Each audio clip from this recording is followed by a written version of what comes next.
Hammaga assalomu alaykum o'rtoqlar. Hozir mana o'rtog'im avtosaloniga keldim. Ochiqchasi sizga aytaman, mashina olmoqchiman, ya'ni oilaviy mashina. Porsche'dan qaysidir ma'noda charchadim. Sportkar bo'lgani uchun baribir odamni charchatadi. O'shaning uchun sizlar bilan 2-3 ta oilaviy mashina tanlaymiz. Yordaminglar kerak bo'ladi.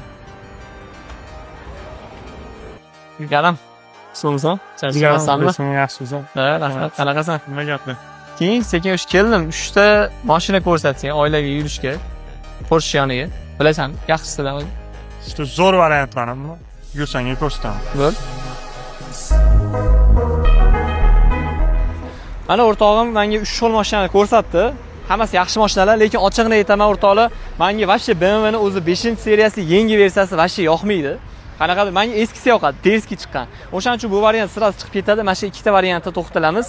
Hop, EQS elektromobil va Genesis G90 bu benzin. Bittani test drive qilib ko'ramiz.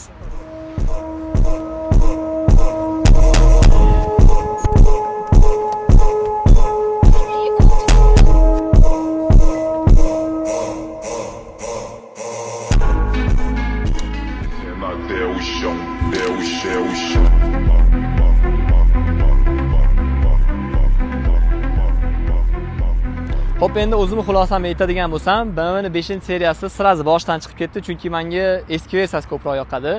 Hop, endi EQS ga keladigan bo'lsak, juda ham chiroyli mashina ekan, interyerlari, yumshoqligi menga yoqdi-yu, faqat shu sal kichkinaroq, ixchamroq ekan. Oilaviy yurishga men shunchalik to'g'ri kelmaydi, yana bilmadim. O'zingizning fikringizni kommentda aytasizlar. Hop, Genesis ga keladigan bo'lsak, juda ham operativniy, keng mashina ekan. Menga shu tarafdan juda ham yoqdi. Yana o'rtoqlar, izohda обязательно yozib qoldiringlar. Menga sizlarning fikringiz juda ham qiziq. Ko'rishguncha.